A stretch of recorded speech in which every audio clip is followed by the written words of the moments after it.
Ayyaanni Irreechaa ayyaana Oromooti. Aadaa Oromooti. Nuti aadaa keenya haa kabajnu kan jennu balleessuuf otoo hin ta'in aadaa keenya dhokate bakkeetti baasnuudhaaf. Aadaan keenya aadaa miidhagaadha. Aadaa gaarii qabna yoo jennu kan nuti ofiin himannu duwwaa otoo hin ta'in maaliif aadaadhuma kana kabajuun kan nu barbaachise? Waan seerri dirqama kabajaa nuun jedhuuf, waan murtiin addaan nurratti murtaa'ee dirqama nu dirqisiisuuf miti. Aadaa keenya miidhagaa sana inni kaan akka inni nuu baru agarsiisuudhaaf. Kan wagga waggaan aadaa keenya kan Irreechas haa ta'u maal kan nuti kabajnu malee seerri nurratti kutamee miti, nurratti muramee miti. Aadaa keenya bakkeetti baasnee yoo kabajnu inni kaan akka nuu baruuf hanga ta'etti miidhagina isaa agarsiisuun barbaachisaadha. Gaarummaa nuti qabna jennee dubbannu sana dhugumaan gaarii goonee agarsiisuun barbaachisaadha. Irreecha duwwaaf otoo hin ta'in kaaduma keenya nuti waltajjiitti baasnee agarsiisnu kamirrattiyyuu. Yoo gaarummaa san agarsiisnu ta'e kabajuun isaa nutti hafeetu gaariidha. Isatu nuu filatama.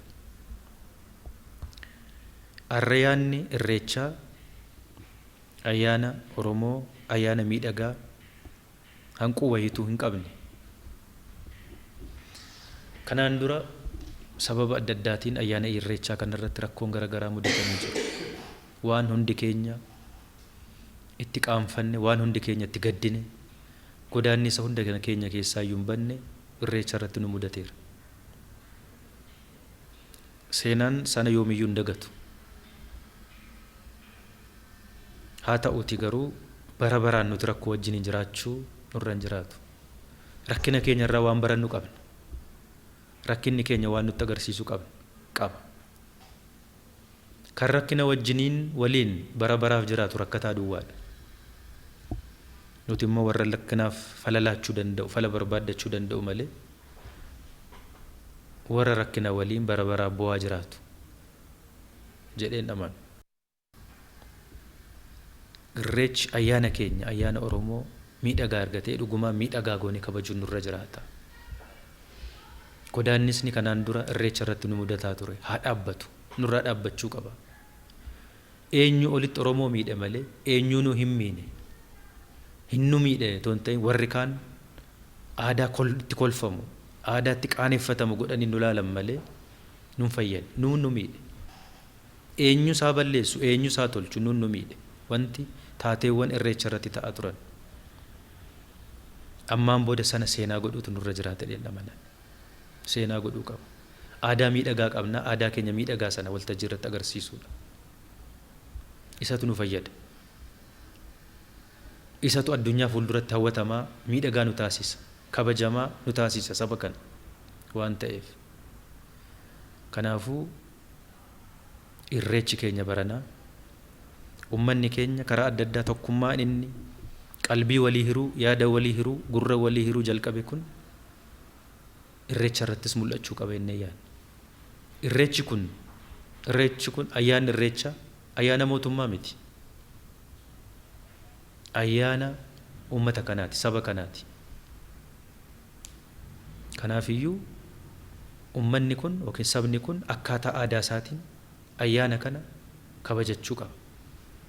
Sanaaf waan gargaaruu qabu duwwaa gargaara malee kana keessatti qooda fudhate yookiin abbaa ayyaana kanaa ta'e kabajuun irra hin jiraatu. Yoo kana ta'e aadaa balleessuudha. Adumaleedha kun mataan isaayyuu. Aadaan wahii kamiiniyyuu wal makachuun irra hin jiraatu. Ayyaana kana akkamitti kabajna nuti? Akkuma gaafa ximqataa taabonni ba'ee uummanni walitti bahee kabajatu. Uummanni amantaa kiristaanaa kabajatu. Akkuma guyyaa gaafa iidaa maalis ta'e masgidatti ba'ee isteediyeemitti ba'ee itti kabajatu. Gargaarsi mootummaan godhuufi akkasumatti ayyaanni Irreechis kan abbaan seeraa gaafa ximqataa sana abbaan ayyaana sana kan qajeelchu eenyu? Qeesii sana abbaan isa jechuudha. Gaafa iida sanaas waa hunda seera sana guutee kan qajeelchu sheeka sana yookiin imaama sana. Akkuma sana ayyaanni Irreechaa Bishooftuu irrattis haa ta'u iddoo adda addaatti kabajamu abbaa qaba. Abbaan aadaa sun jira, abbaan malkaa sun jira. Abbaa malkaa sanatu qajeesha. Eenyuyyuu miti. Abbaa gadaa waan ta'eef, hoogganaa mootummaa waan ta'eef, eenyu waan ta'eef kana godhuu hin danda'u. Aadaatu dirqisiisa. Abbaa malkaa sanatu irreecha bishooftuu irrattis haa ta'u, hora arsadee irratti iddoo kaanittis gaggeeffamu abbaa malkaa sanatu gaggeeffata. Kana keessa namni kamiyyuu harka fudhachuu qabaatti itti amana. Itti amanna nuti. Isatu qajeelcha malee eenyuyyuu kana keessa galee qajeelchuun irra hin jiraatu. Inni lammaffaa iddoon kun iddootti aadaan mul'atu malee calaqqeen kamiyyuu aada malee ta'an aadaa kana waliin qaban iddoo kanatti akka hin taane gahee guddaa abbootii aadaa kana hoogganan qajeelchan abbootii malkaa kanaatu hojjetaa jira. Sanaaf mootummaan akka deeggarsaatti waan deeggaruu qaba. Deeggaraa jirra. Sana bira darbee ayyaana kana abbummaadhaan kan gaggeeffatu abbaa malkaa kanaati. Aadaan kun irruma caalaa akka miidhagu, akka hin banne, akka hin summoofne godhuudhaaf dirqamni guddaan uummata keenya irra jira. Eenyurrayyuu miti. Abbummaa fudhachuu kan qabu mootummaa miti uummata kana. Uummata kana abbaa malkaa duwwaas miti. Nama hunda tokkoon nama ayyaana kana kabajachuu dhufu hundi abbummaa fudhachuutu irra jiraata. Itti gaafatamummaa fudhachuutu irra jiraata. Dhaamsiin ani qabu maali? Anatu achi keessatti miidhaga ayyaanni kun yoo miidhage. Tokkoon Oromoota achi keessatti miidhaga yoo badee'u tokkoon ana dabalatee hunda keenyatu keessatti gurraacha'a. Aadaa kooti anaaf waan ta'eef, aadaa hunda keenyaati waan ta'eef. Aadaan keenya akka gurraacha'uun barbaadna hawwii akkasiin qabu. Aadaa miidhagaa arga qabaanne kan miidhagsuu qabu nuti onu nama miti kan nu miidhagsu. Seena haa goonu kan jennu waan addaa hojjennee miti walii gallee qalbii walii laachuu jalqabne amma laphee walii laachuu jalqabne gurra walii laachuu jalqabne walii laanne dhugumaan warra wal dhageenye dhugumaan warra waliin mari'anne waan waliin mari'anne waadaa walii galle hojjenne waliin etoon ta'in kaanillee warra agarsiisuu dandeenye godhuudhaaf barana irreechi keenya irree keenya. Irreechi keenya tokkummaa keenya, irreechi keenya mallattoo keenya jenneetu nagaan irreecha keenya kana dhugumaan irreechi keenya irree keenya iddootti irree keenya iddootti tokkummaa keenya agarsiisu iddootti miidhagina keenya agarsiisnu goone haa kabajnudha. Yoo isa goone faayidaa lama sadii guddaa arganna. Uummata bal'aa Oromootiifis aadaan akkasii kun babal'achuu qaba. Bakka aadaaf seenaatti aadaaf seenaa agarsiisuu, bakka misoomaatti misooma agarsiisuu.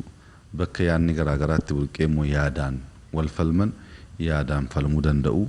Burqaan irreechaa nagaadha, tokkummaadha, waaqa galteeffachuudha.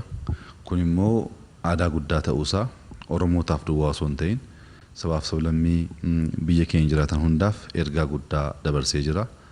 Akka abdii kootti gara fuulduraa sabaaf sablammiin aadaa kana ilaaluudhaaf aadaa kanarraa qooddachuuf barachuuf dhufaniin wajjin kabaju.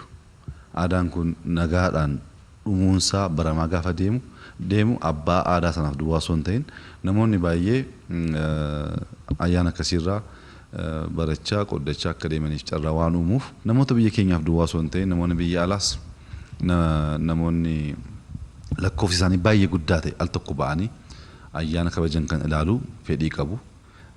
Ayyaana kanas kana booddees ayyaana kabajnu irratti ayyaanni keenya aadaa keenya, seenaa keenya, eenyummaa keenya, oromummaa keenya addunyaaf kan beeksisu karaa nagaatiin jalqabnee karaa nagaatiin kan dhumatu akka ta'uuf amala wal dhaggeeffachuu kunis babal'atee guddachuu qaba. Dargaggummaan jeequu duwwaa miti, dargaggummaan misooma fiduudha, dargaggummaan mo'uudha, dargaggummaan caaluudha, dargaggummaan qaramuudha.